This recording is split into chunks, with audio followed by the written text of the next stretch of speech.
Thanks for joining us here in the green room. My pleasure. Please tell them who you are. Hi, my name is Puma. I'm a portfolio investment lead at Group M.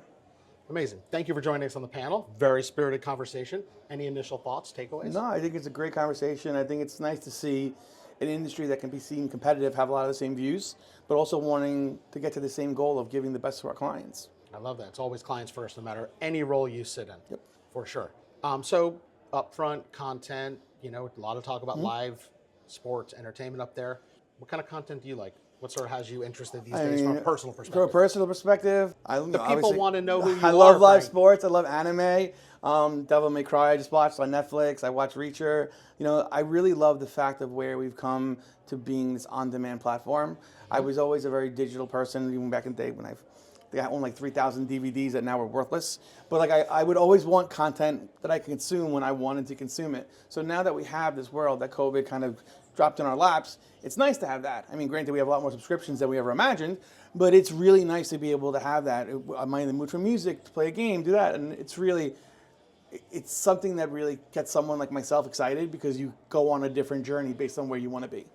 Completely agree. And I'd love to take that little nugget and build the next question, which is this sort of as you wish a la carte buffet of content, whether it's I want to watch some short video now, I have 5 minutes here, or I want to pull down any streamer's content onto my big glass on my wall, or you're a sports guy, you're at you're at dinner, you're watching whatever sports like you can't miss, and now all of a sudden you're like the kids with the iPad, but I gotta have it on the table. Like that changes how you're addressing consumers and where they are in the journey and how do you kind of connect with them.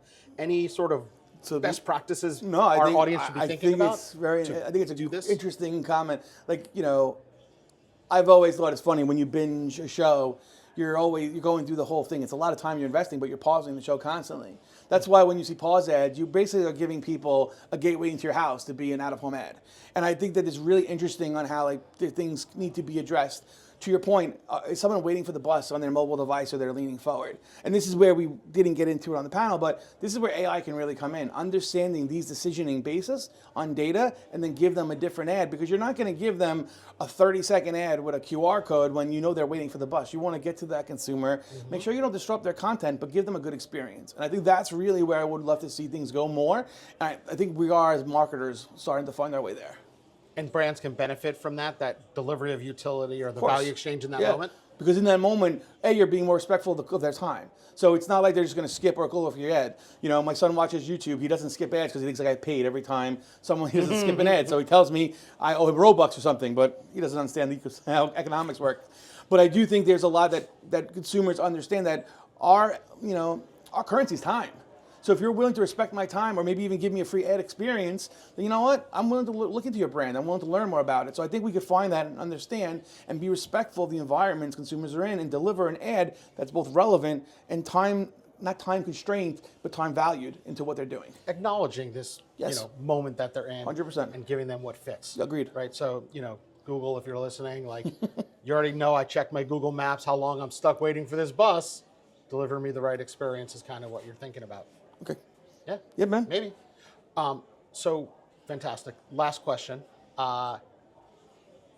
Think you came from a digital background? I did. Sounded like it. 19. This is an upfront panel. New Fronts is similar. Yep. A lot of digital natives in the audience here like you. What is your take? How should people be thinking about these things? Are they knitting together? Are they still separate events? They're very much knitting together. I think it's interesting where you see the big technology players wanting to be more about content and the big content players want to be more about technology. They're finding their way together because we live now in a digital world. Now let's get it to be more addressable and more connected so it's not as fragmented, and then we'll have our own golden era of marketing. Thank you for your time, Frank. Pleasure to see you, meet you. Pleasure's mine.